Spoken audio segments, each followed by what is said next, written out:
Hello guys, आज मी तुम्हाला chicken करीची recipe दाखवत आहे। मी हे कांदा चिरून घेतला आहे, कुकरमध्ये तेल ॲड केलं आहे। त्यानंतर मी त्याच्यामध्ये तेजपत्ता टाकला आहे। तेजपत्ता थोडासा असा लाल झाल्यानंतर मी त्याच्यामध्ये कांदा चिरून ठेवला होता ना, तो ॲड केला। कांदा असा लाल झाला त्यानंतर मी त्याच्यामध्ये कढीपत्ता ॲड केला। कढीपत्ता ॲड केल्यानंतर तुम्हाला जसं तिखट लागतं तसं तुम्ही हिरवी मिरची कापून त्याच्यामध्ये टाका। मी 4 हिरव्या मिरच्या टाकल्या आहेत। त्यानंतर मी घरातच अद्रक, लसूण आणि कोथिंबीर ह्याची पेस्ट तयार करून घेतली होती। तर आता ती पेस्ट मी मिक्स करून कुकरमध्ये 4 चम्मच अशी ॲड करून घेणार आहे। कांदा हा लालसर झालेला आहे, त्याच्यानंतर मी ही 4 चम्मच पेस्ट माझी ॲड केली। त्यानंतर मी बारीक चिरलेले टमाटर त्याच्यामध्ये ॲड केले आणि छान असं परतून घेतलं। त्यानंतर आता आली मसाल्यांची बारी।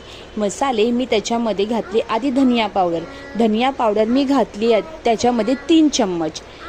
हा 1 चम्मच, 2 चम्मच आणि हे 3 चम्मच मी धनिया पावडर त्याच्यामध्ये टाकली। त्यानंतर मी आपली लाल तिखट 1 चम्मच टाकली। तुम्हाला कसं तिखट लागतं त्याच्यावर डिपेंड आहे। त्याच्यानंतर हळदी मी अर्धा चम्मच टाकली। आता ह्याला छान असं प्रकारे मिक्स केलं। त्यानंतर मीठ 1 चम्मच, चवीनुसार तुम्ही तुमच्या चवीनुसार मीठ टाकू शकता। तर आपली एव्हरेस्टची पुडी येते ना मसाल्याची, चिकन मसाला, मीठ मसाला तुम्हाला हवा तो तुम्ही ॲड करू शकता। आणि त्यानंतर मी थोडासा अर्धा चम्मच हा गरम मसाला ॲड केला आणि 5 मिनटं असं छान परतून झाल्यानंतर चिकन ॲड केलं। त्याच्यामध्ये मी पाणी घातलं नाही, चिकन ॲड केलं।